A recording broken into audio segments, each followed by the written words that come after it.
रहीम सल्लल्लाहु ताला अला मुहम्मद व अला आलिहि व सहबिहि मुबारक वसल्लम। स्टूडेंट्स, आ गया वो शाहकार जिसका था इंतजार।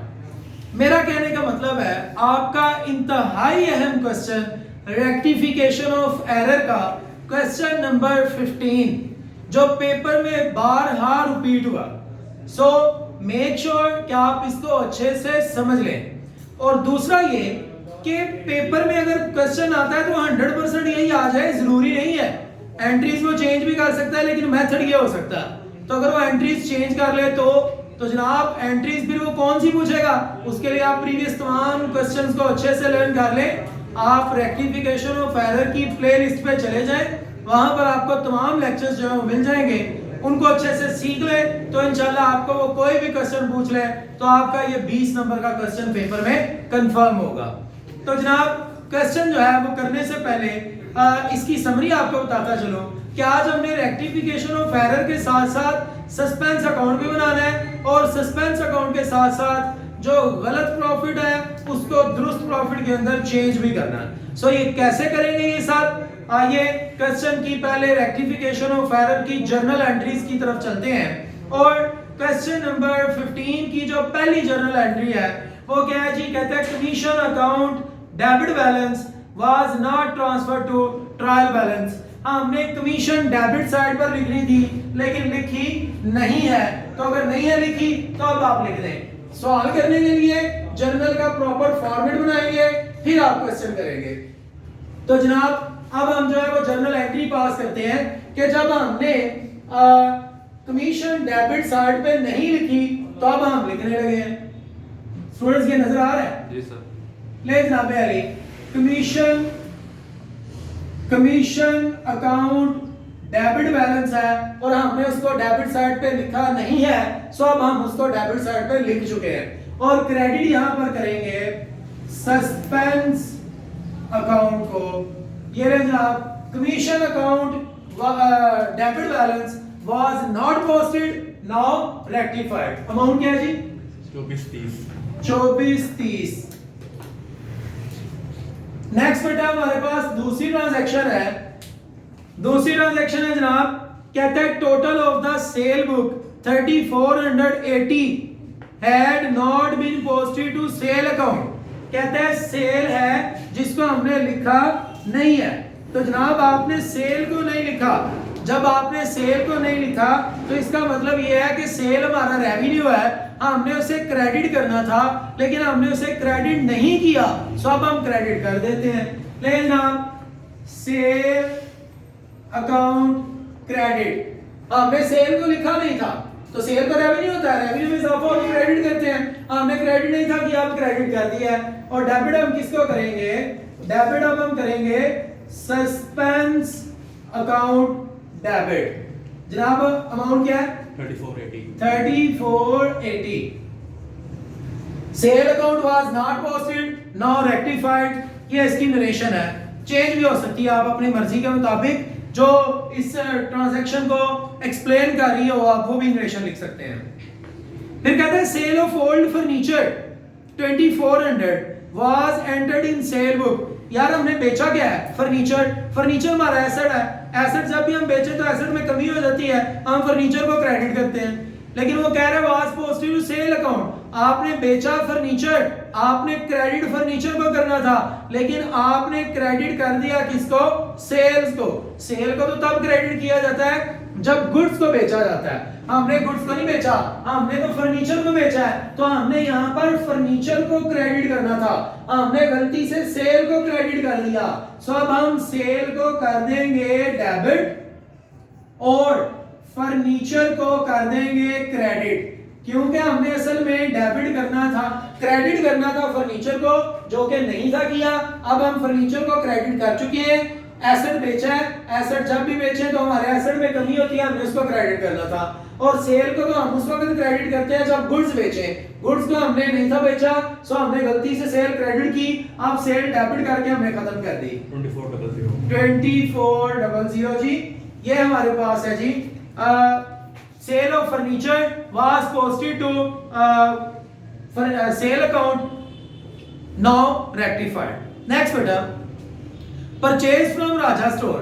हमने राजा स्टोर से 2250 की चीजें खरीदी, लेकिन forgotten to enter in the books, हम एंट्री ही पास करना भूल गए। गुड्स खरीदी हैं, हम जब भी गुड्स खरीदे उसको हम परचेजेस कहते हैं, और परचेजेस एक एक्सपेंस होता है, हमने उसको डेबिट करना था, नहीं किया, सो अब डेबिट कर दें। अब हम लिखेंगे परचेजेस अकाउंट डेबिट, और हमने असल में किसको क्रेडिट करना था? हमने क्रेडिट करना था जनाब राजा सुपर स्टोर को, हमने से क्रेडिट नहीं किया, उसको भी क्रेडिट कर दें। हमने पूरी की पूरी जर्नल एंट्री पास नहीं की। राजा जो है वो हमारे लिए लायबिलिटी बन गया है, और परचेज है वो हमारा एक्सपेंस है, एंट्री पास नहीं की हुई, अब हम कर चुके हैं 2250। नेक्स्ट बेटा, हमारे पास क्वेश्चन है, हमारे पास ट्रांजैक्शन है cash paid to Rahman 3520 was posted to his account 3250।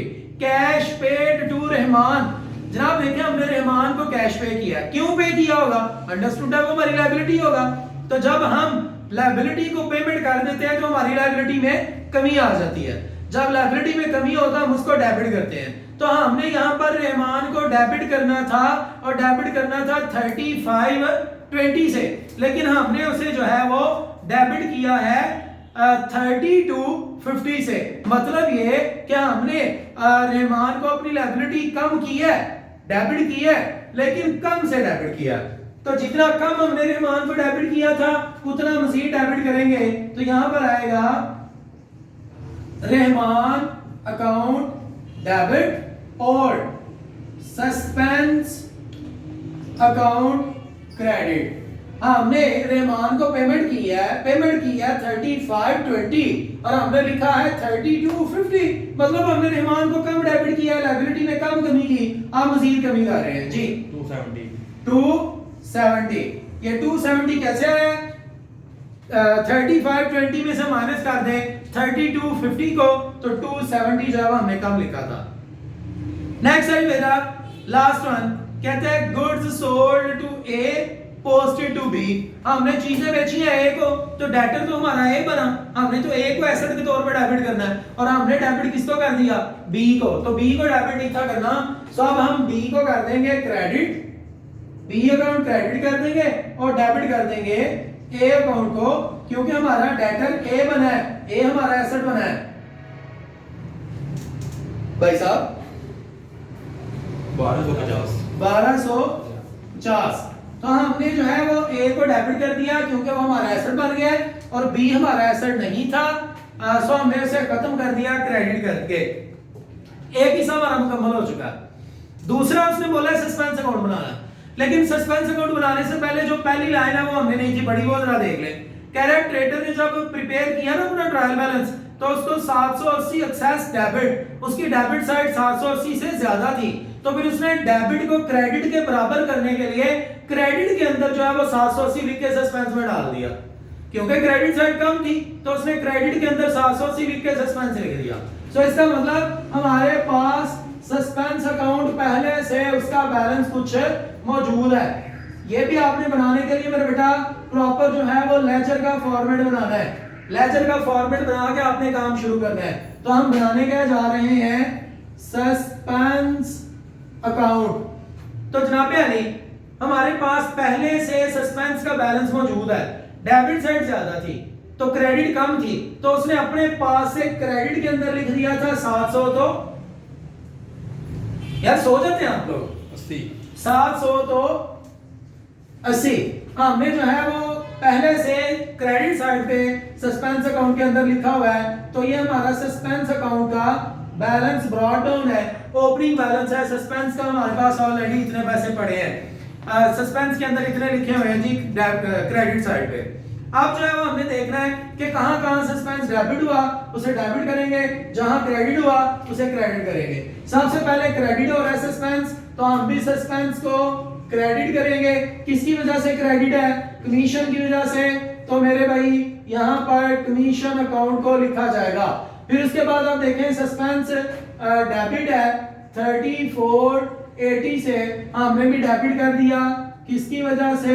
Sales की वजह से। उसके बाद आप देखें तो यहाँ पर सस्पेंस नहीं है, इधर भी सस्पेंस नहीं है, ये सस्पेंस है। ये सस्पेंस क्या हुआ जी? ये सस्पेंस भी क्रेडिट हुआ है 270 से, किसकी वजह से? रहमान की वजह से। तो और कहीं पे भी सस्पेंस नहीं है, तो टोटल कर लें। सेम है जी। 3480 3480। ले जनाब, ये हमारा आंसर बिल्कुल बराबर है। मैं बारह आपको पहले भी बता चुका हूं कि जब उसने सस्पेंस का बैलेंस हमें पहले से ही दिया हो तो उस सूरत में हमारे सस्पेंस की दोनों साइड हमेशा इक्वल आती हैं। अभी जो हमारा आज का नया काम है, नया काम ये है कि जनाब हमने उसे ट्रू प्रॉफिट बताना है। ट्रू प्रॉफिट बताने के लिए आपने जो है वो अपने पास फॉर्मूला बनाना है। यहां आप लिख लें आइटम, यहां आप लिख लें ओवरकास्ट और यहां लिख लें अंडर कास्ट। तो जनाब अगर आपका प्रॉफिट ओवरकास्ट हुआ गलती की वजह से तो आपने ओवरकास्ट वाले कॉलम में लिखना है, अगर अंडर कास्ट हुआ तो अंडर कास्ट वाले कॉलम में लिखना है। तो देखते हैं हमने क्या क्या गलतियां की और उनकी वजह से हमारे प्रॉफिट के ऊपर क्या क्या फर्क पड़ा। तो जनाब सबसे पहले है, कहते हैं कमीशन अकाउंट डेबिट थी और हमने इसको डेबिट नहीं था किया। कमीशन डेबिट होने का मतलब है कमीशन एक्सपेंस था, हमने उसको एक्सपेंस के तौर पे नहीं लिखा। जब एक्सपेंस के तौर पे नहीं लिखा इसका मतलब आप उसको अपना एक्सपेंस नहीं समझ रहे, एक्सपेंस कम लिख रहे हैं। जब एक्सपेंस कम लिखा जाए तो इसका मतलब होता है आपका प्रॉफिट ज्यादा हो गया। तो फिर आपकी इस गलती की वजह से कितना प्रॉफिट ज्यादा हुआ? 2400 तो 30 रुपए प्रॉफिट ज्यादा हो गया पहली आइटम की वजह से। दूसरा जो है वो कह रहे हैं सेल बुक जो है वो 3480 की थी लेकिन हमने सेल को नहीं था लिखा, हमने सेल को क्रेडिट करना था लेकिन हमने सेल को क्रेडिट नहीं किया।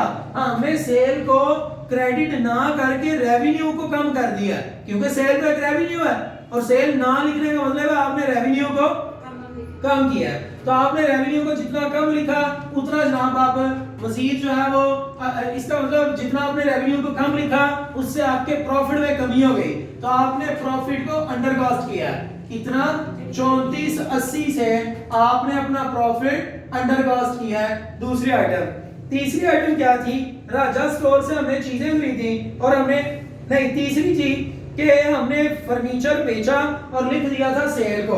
हमने बेचा फर्नीचर था, फर्नीचर को क्रेडिट करना था लेकिन हमने सेल को क्रेडिट कर दिया था। सेल को क्रेडिट करने का मतलब है कि आपने अपने रेवेन्यू को ज्यादा कर दिया है। सेल एक रेवेन्यू है और रेवेन्यू जब भी बढ़ता है उसे क्रेडिट करते हैं। तो हमने सेल को क्रेडिट करके ये शो किया कि हमारे रेवेन्यू में इजाफा हो गया है। तो रेवेन्यू में जब इजाफा होता है तो आपने इसे क्रेडिट किया होता है और रेवेन्यू में आपने इजाफा करके अपने प्रॉफिट के ऊपर क्या फर्क डाला कि आपने अपना प्रॉफिट ज्यादा कर दिया क्योंकि सेल को तो लिखना ही नहीं था। हमने सेल को क्रेडिट करके लिख के रेवेन्यू ज्यादा किया, रेवेन्यू ज्यादा होने से हमारा प्रॉफिट भी ज्यादा हो गया। तो कितना ज्यादा हो गया था? 2400। लेना चौथी आइटम है परचेज हमने की थी राजा स्टोर से और हमने परचेज को नहीं था लिखा। परचेज ना लिखने से एक्सपेंस नहीं लिखा गया, एक्सपेंस ना लिखने से आपका प्रॉफिट ज्यादा हो गया जी बेटा। तो कितना आपने प्रॉफिट को ज्यादा कर दिया? 2250 से। ये हमारा जनाब चौथा था। उसके बाद पांचवी आइटम क्या थी? हमने जो है वो कैश पे किया रहमान को लेकिन हमने उसे कम जो है वो डेबिट किया था। रहमान हमारी लायबिलिटी था, उसे हमने कम डेबिट किया। याद रखें एक बात, हमेशा प्रॉफिट के ऊपर फर्क जो है वो एक्सपेंस का और रेवेन्यूज का पड़ता है। एसेट और लायबिलिटीज का प्रॉफिट पे कोई फर्क नहीं पड़ता। तो ये आपने अपनी लायबिलिटी को कम लिखा था, लायबिलिटी कम लिखने से प्रॉफिट को कोई फर्क नहीं पड़ता। आगे चलें जी। हमारे पास है हमने ए को चीजें बेची थी और बी को लिख दिया था। ये भी हमने सिर्फ एसेट की मिस्टेक की है कि हमने एसेट अपना ए को बनाना था लेकिन बी को बना दिया। तो इस गलती की वजह से भी प्रॉफिट के ऊपर कोई फर्क नहीं पड़ा क्योंकि प्रॉफिट के ऊपर सिर्फ दो चीजों का फर्क पड़ता है, एक एक्सपेंस का और एक रेवेन्यूज का। अब हम देखते हैं हमने टोटल प्रॉफिट ज्यादा कितना लिखा और कम कितना लिखा। कम तो हमने लिखा 3480, ये हमने अंडर कॉस्ट किया और ओवर कॉस्ट कितना किया? 7080, ये हमने प्रॉफिट जो है वो ओवर कॉस्ट किया। हमारा जो इनकरेक्ट प्रॉफिट था वो क्या था बुक के ऊपर? वो था जनाब 43,870। 43,870। जब हमने गलतियां की थी उस वक्त ये प्रॉफिट था और जनाब आपकी गलतियों की वजह से आपने प्रॉफिट कितना ज्यादा लिख दिया 7080, तो जो प्रॉफिट ज्यादा लिखा वो यहाँ से माइनस करें, 7080 माइनस कर दें, और जो प्रॉफिट आपने कम लिखा है उसको आप यहाँ पर ऐड करें। कितना प्रॉफिट आपने कम लिखा था 3480। तो अब जनाब आप इसको सॉल्व करें तो आंसर क्या आता है 40270। ये हमारा करेक्ट प्रॉफिट है। हमने गलतियों की वजह से इतना प्रॉफिट ज्यादा लिख दिया था वो माइनस कर दिया, और इतना प्रॉफिट कम लिखा था वो हमने ऐड कर दिया। तो जनाब हमारा ट्रू प्रॉफिट हमारे सामने है। ये जो हमने क्वेश्चन मुकम्मल किया है, ये क्वेश्चन नंबर जनाब 14 था, 15 था जनाब ये हमारा प्रॉफिट क्वेश्चन हमारा। इंशाल्लाह आने वाली क्लास में हम क्वेश्चन नंबर 16 करेंगे और इस चैप्टर को यहाँ पर वाइंड अप कर देंगे। So keep watching Aftab Attari official.